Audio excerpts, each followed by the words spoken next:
যখন আওয়ামী লীগ নিষিদ্ধ করার কথা বলে সেটির বিপক্ষে যে বিএনপির যে অবস্থান, সেটির জন্য তাদেরকে ধন্যবাদ জানাই। এবং একই সাথে আজকে যখন মুক্তিযুদ্ধকে অস্বীকার করার অপচেষ্টা হচ্ছে, সেটির বিরুদ্ধেও বিএনপি অবস্থান নিয়েছে, সেজন্য তাদের ধন্যবাদ জানাই।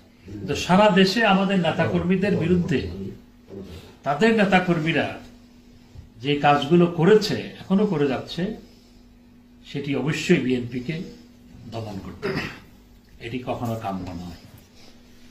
আমি বিভিন্ন মিডিয়ার সাক্ষাৎকারে আমাকে অনেকে জিজ্ঞেস করেছে যে আপনারা কি প্রয়োজন হলে, বিএনপি যদি বলে আপনারা যদি প্রয়োজন হলে গণতন্ত্রের জন্য একসাথে কাজ করবেন কিনা। রাজনীতিতে শেষ কথা বলতে কোনো কিছু নয়।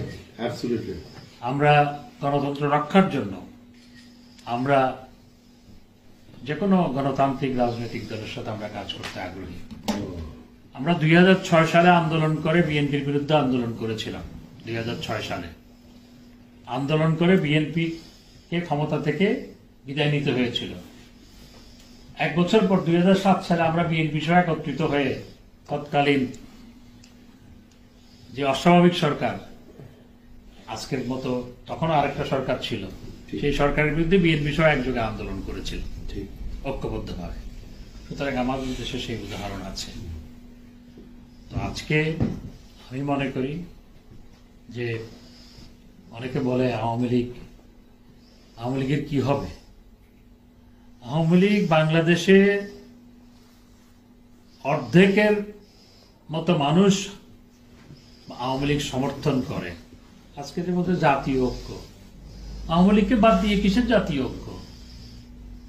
দেশের 40 থেকে 50% মানুষ যেই দলকে সমর্থন করে, যেই দল স্বাধীনতা সংগ্রামের নেতৃত্ব দিয়েছে, সেই দলকে বাদ দিয়ে কিসের জাতীয় ঐক্য? এটা তো জাতিকে বিভক্ত করা। আওয়ামী লীগকে বাদ দিয়ে জাতীয় ঐক্যের কথা বলা মানে হচ্ছে আওয়ামী লীগকে জাতিকে বিভক্ত করা।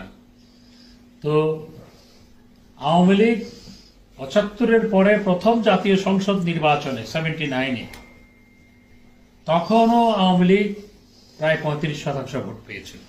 যখন আমাদের অত্যন্ত দুরবস্থা, তখন এরকম জয় বাংলা বললে তখনও মুক্তিযোদ্ধা পরিচয় দেওয়া কঠিন ছিল, জয় বাংলা বলা কঠিন ছিল। আমি মাইকিং করতাম, আমি ছাত্র নেতা ছিলাম, আমি জনসভার মাইকিং করতাম চট্টগ্রাম শহরে।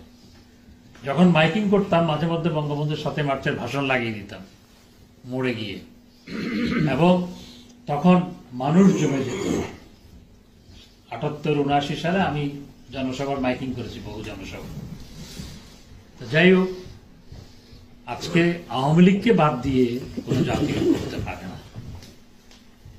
সেই জন্য যারা এই ধরনের উৎপট কথাগুলো বলে, আওয়ামী লীগ ফিনিক্স পাখির মতো, আওয়ামী লীগ কখনো নিঃশেষ হবে না। আওয়ামী লীগ স্বমহিমায় ইনশাআল্লাহ বাংলাদেশের রাজনীতিতে অবশ্যই ফিরবে। শেখ হাসিনা তার মনোবল চাঙ্গা আছে, সবার সাথে তিনি যোগাযোগ রক্ষা করছেন।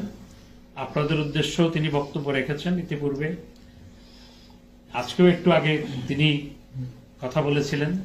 তিনি অবশ্য জানেন না যে আমরা আজকে এখানে একত্রিত হয়েছি, তাকে জানানো হবে। এবং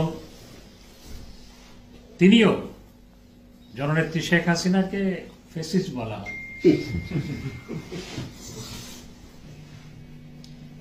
3224 জন পুলিশ হত্যা, আওয়ামী লীগের 3000 নেতাকর্মী হত্যা, তারপর হচ্ছে পঙ্গু ছাত্র নেতা, আওয়ামী লীগ নেতাদের হত্যা, মানুষ ঝুলিয়ে পিটিয়ে হত্যা, আর সেগুলোর কোনো বিচার হবে না বলে ইন্ডেমনিটি দেওয়া। কোনটা আসলে কে ফ্যাসিস্ট? এর একটি বড় প্রশ্ন। কে জালেম, সেটি একটি বড় প্রশ্ন। অধিকাংশ অর্থই জানে না, শুধু শুনছে।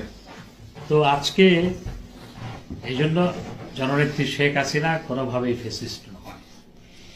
জননেত্রী শেখ হাসিনা যদি মনে করতেন তাহলে আরো ক্ষমতায় থাকতে পারতেন, হয়তো আরো অনেক বেশি মানুষ মারা যেত।